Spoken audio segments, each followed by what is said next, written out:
સુરત શહેર તાજેતરમાં અનુભવેલી વિનાશક ખાડીપુરની આપત્તિએ હજારો પરિવારો અને વેપારીઓના જીવનને અસ્તવ્યસ્ત કરી દીધું. ઘરોમાં ઘૂસેલા પાણી માત્ર દિવાલો અને ફર્નિચર જ નહીં, પરંતુ વર્ષોની મહેનત, સપનાઓ અને આર્થિક સ્થિરતાને પણ તણાવી ગયા. ઘણા પરિવારો માટે આ પૂર માત્ર કુદરતી આફત ન હતું, પરંતુ જીવનની સૌથી કઠિન પરીક્ષામાંનું એક સાબિત થયું. આ જ પીડા અને જન આક્રોશ વચ્ચે સુરત મહાનગરપાલિકાની સ્થાયી સમિતિ અસરગ્રસ્તોને કુલ 147 કરોડ રૂપિયાની વેરા માફી આપવાનો મહત્વપૂર્ણ નિર્ણય લીધો છે. આ યોજના હેઠળ શહેરની અંદાજે 3.54 લાખથી વધુ મિલકતોને સીધો લાભ મળશે. રહેણાંક મિલકતો માટે સંપૂર્ણ મિલકત વેરા માફી, જ્યારે ગ્રાઉન્ડ ફ્લોર અને બેઝમેન્ટમાં આવેલી અસરગ્રસ્ત વ્યાપારી મિલકતોને પણ રાહત આપવાનો નિર્ણય લેવામાં આવ્યો છે. ઉપરાંત યુઝર ચાર્જ અને શિક્ષણ ઉપકરણમાં પણ રાહત જાહેર કરવામાં આવી છે. નિઃસંદેહ આ નિર્ણય હજારો પરિવારો માટે આર્થિક સંકટના સમયમાં રાહતના શ્વાસ સમાન છે. ઘર વખરી ગુમાવનાર મધ્યમ અને ગરીબ વર્ગ માટે થોડા હજાર રૂપિયાનો વેરો પણ ભારે બોજ બની શકે છે.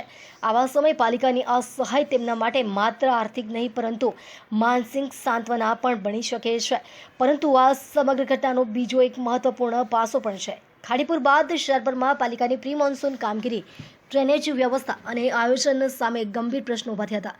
અનેક વિસ્તારોમાં લોકોએ ખુલ્લેઆમ વિરોધ વ્યક્ત કર્યો હતો. લોકોનો આક્ષેપ હતો કે જો સમયસર યોગ્ય આયોજન અને જાળવણી કરવામાં આવી હોત તો નુકસાનનું પ્રમાણ ઘણું ઓછું કરી શક્યું હોત.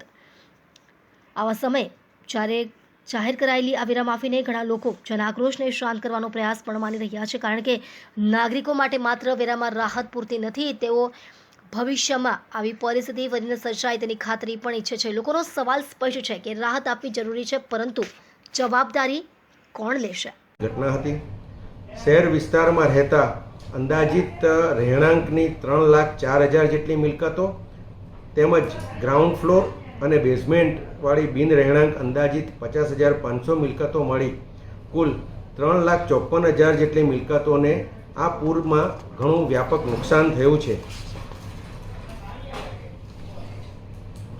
શહેરમાં સર્જાયેલી પૂરની સ્થિતિ બાદ અસરગ્રસ્તો માટે એક મોટું અને આર્થિક રાહત પેકેજ જાહેર કરી શહેરમાં અસરગ્રસ્તોને આર્થિક તેમજ અન્ય રીતે મદદરૂપ થવાના ઉમદા હેતુસર સુરત મહાનગરપાલિકાના કુલ 9 ઝોનમાં ભારે વરસાદના કારણે થયેલ નુકસાન હોય તેવી અસરગ્રસ્ત રહેણાંક મિલકતોની અંદાજિત સંખ્યા 3,04,100 તેમજ ગ્રાઉન્ડ ફ્લોર અને બેઝમેન્ટવાળી અસરગ્રસ્ત બિન રહેણાંક મિલકતોની અંદાજિત સંખ્યા 50,500 મળી કુલ અંદાજિત સંખ્યા 3,54,600 જેવી થાય છે, જેનો અંદાજિત માફ કરવા જોગ મિલકત વેરો રહેણાંક મિલકતોનો અંદાજિત ₹73 કરોડ તેમજ બિન રહેણાંક મિલકતોનો કુલ કાર્પેટ એરિયા ક્ષેત્રફળ પૈકી ગ્રાઉન્ડ ફ્લોર અને બેઝમેન્ટના ક્ષેત્રફળની ટકાવારી ગણીએ તે મુજબ પ્રોરેટા ઉપર માફીની રકમ ગણતા અંદાજિત ₹74 કરોડ મળી કુલ ₹147 કરોડ જેટલો